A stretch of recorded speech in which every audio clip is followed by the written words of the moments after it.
Bonjour à tous et bienvenue dans cette vidéo. Aujourd'hui, je vais vous montrer comment changer les couleurs d'un vêtement dans Photoshop. On le verra avec une image avec des couleurs vives. Et dans la deuxième partie de la vidéo, vous verrez une petite technique qui vous permettra de faire ce type de travail lorsque vous avez une image avec des couleurs plutôt claires. C'est parti donc.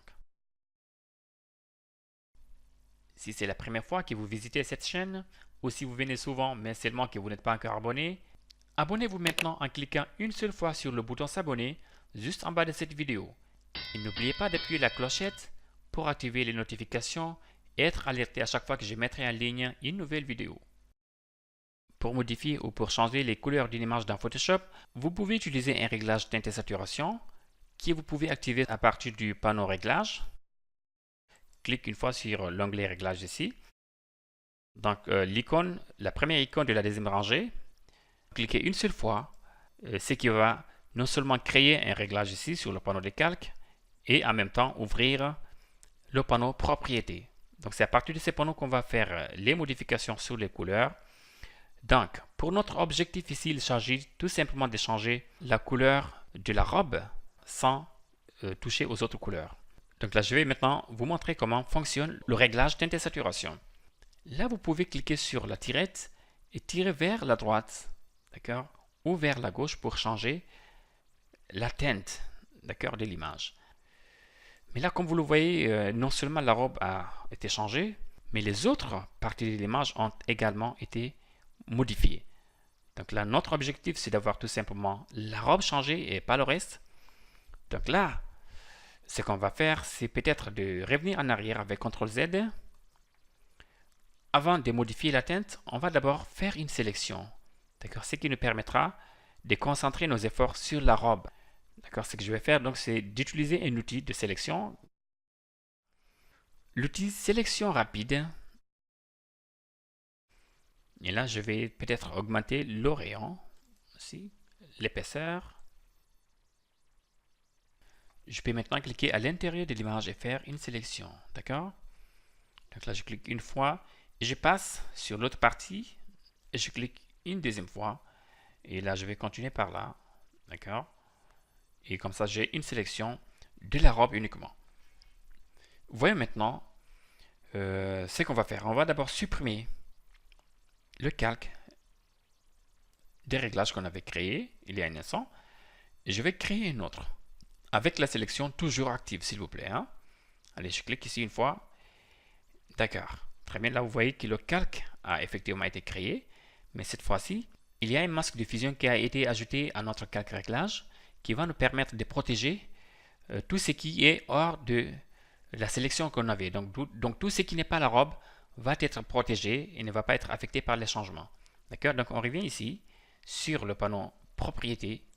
Donc là, regardez, là je tire maintenant sur le curseur teinte ici pour modifier les couleurs.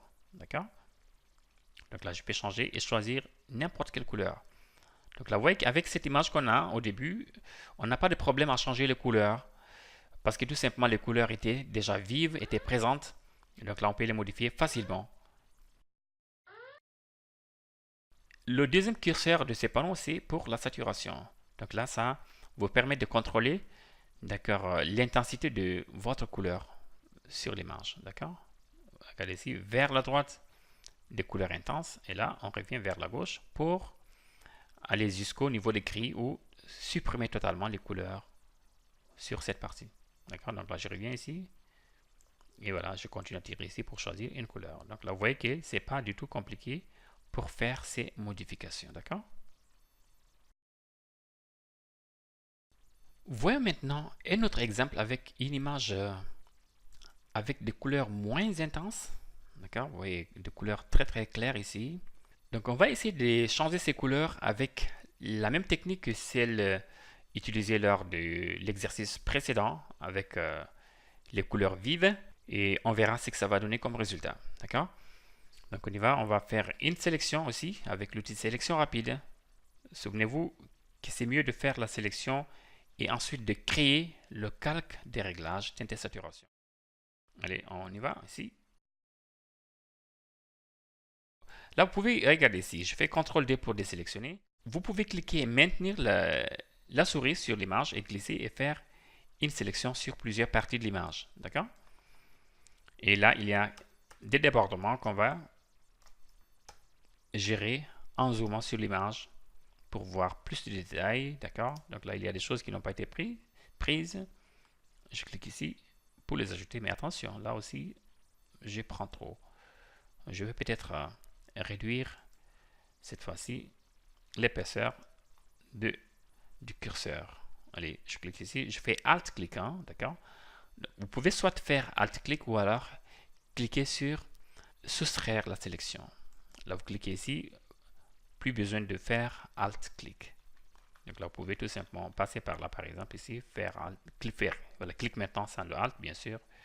Voilà, là, c'est pratiquement bon. Ok, là aussi, on va faire Alt, pas Alt-clic, clic, parce qu'on est en mode soustraction, d'accord? Là, c'est bon. Je vais voir avec barre espace, clique ici pour voir s'il y a des choses que je vais prendre ici. Et oui, je vois des choses ici sur l'épaule. Donc là, je vais voir ici. D'accord, tout ça c'est bon. Donc là, je vais soustraire. D'accord, là c'est bon aussi. Je pense que là, tout c'est bon. D'accord, là je vois ici une petite partie qu'il faut prendre. Et là, je vais le faire avec un lasso. Je pense que c'est mieux comme ça. Et avec le lasso actif, je vais appuyer sur la touche majuscule du clavier, d'accord, pour ajouter cette petite partie, d'accord.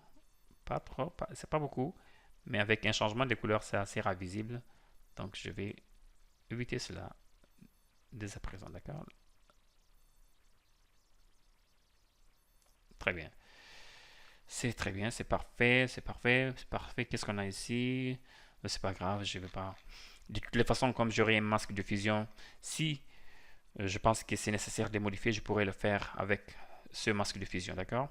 Donc, Alt, clique ici pour supprimer cette partie-là, voilà.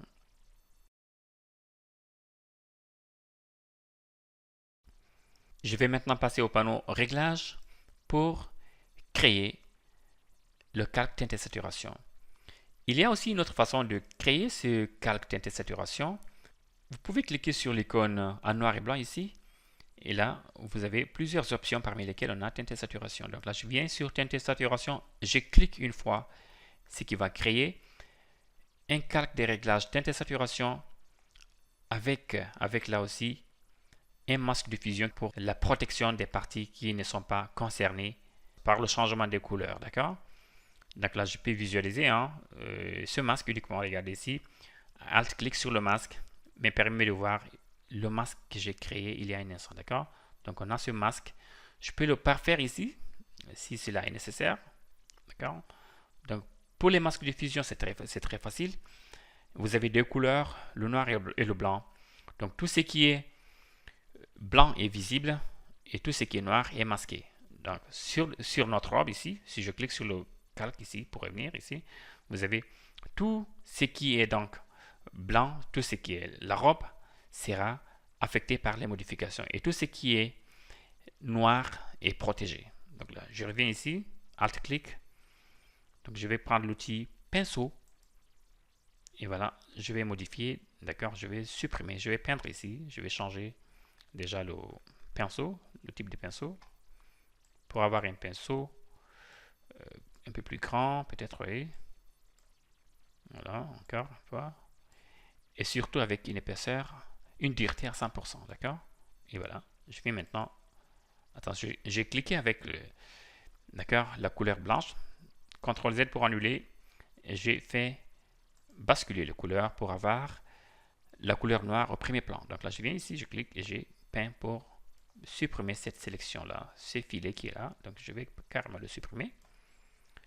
Parfait. Je clique maintenant sur la vignette du calque teinte et saturation pour réactiver l'image. On peut maintenant passer, d'accord, à la teinte et faire changer la couleur, d'accord? Et là, je vais jouer avec la saturation. Vous voyez maintenant qu'avec cette image qui avait des couleurs plutôt pâle au départ. J'arrive pas, même avec la saturation, d'obtenir des couleurs vives. Tandis qu'avec l'autre image qui avait des belles couleurs, très présentes, très vives au début, il a été facile d'obtenir des couleurs et un changement de couleur avec des nouvelles couleurs vives aussi, d'accord? Là, même avec la saturation très élevée, c'est toujours rien, d'accord? Ça ne passe pas.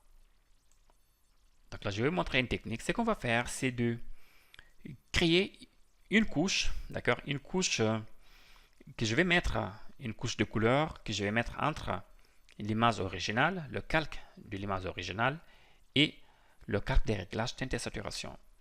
Donc là, je vais faire ceci.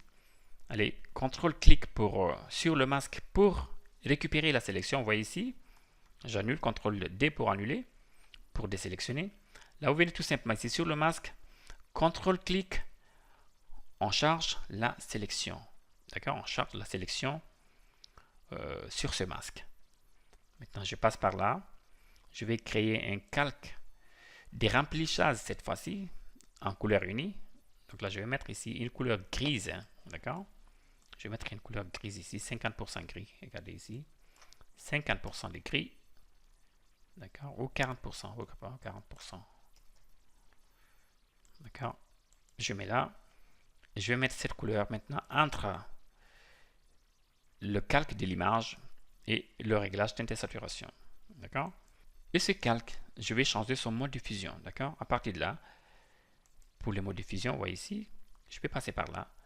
Je cherche quelque chose comme densité couleur plus. D'accord? Densité couleur plus semble fonctionner très bien pour la plupart des images et des couleurs. Je reviens ici. Je reviens maintenant sur mon calque des réglages teinte et saturation. Vous voyez que maintenant la saturation n'est pas élevée. Je peux la booster, amener très haut. Vous voyez que je récupère maintenant, j'ai créé des couleurs très intenses, très vives. D'accord? Donc si votre image au départ n'avait pas de couleurs vives, vous pouvez les créer. D'accord? Tout simplement en ajoutant ce calque de remplissage avec une couleur grise. D'accord? Je reviens ici pour faire les modifications. Vous voyez maintenant, là c'est parfait, c'est très joli. Voilà.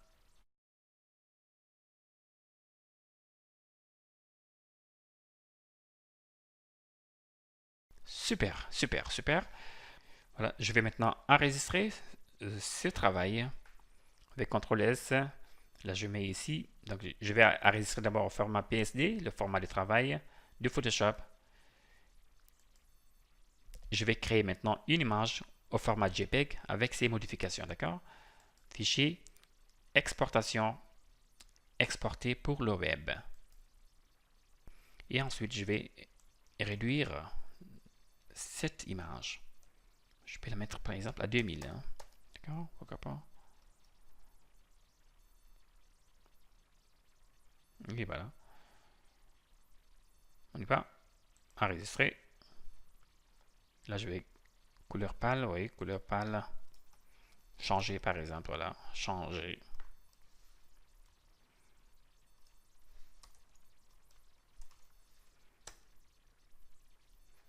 Je vais faire la même chose pour cette image. Peut-être en changeant, je vais varier. Voilà, je reviens ici, je vais changer la couleur de cette robe. Voilà, pourquoi pas ici. CTRL S pour sauvegarder les modifications. Et fichier exportation. Enregistrer pour le web.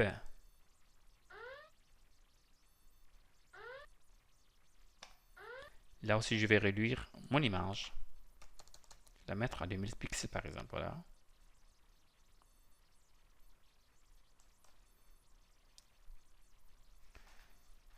Allez, enregistrer. Donc là aussi je vais faire modifier, d'accord? Modifier. Changer, voilà.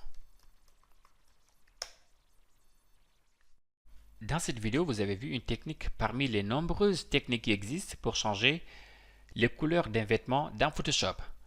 Vous pouvez utiliser les mêmes techniques, les mêmes concepts pour changer les couleurs de n'importe quel autre objet. Merci à vous d'avoir visionné cette vidéo jusqu'à la fin. Quant à moi, je vous dis à très bientôt pour d'autres vidéos sur Photoshop.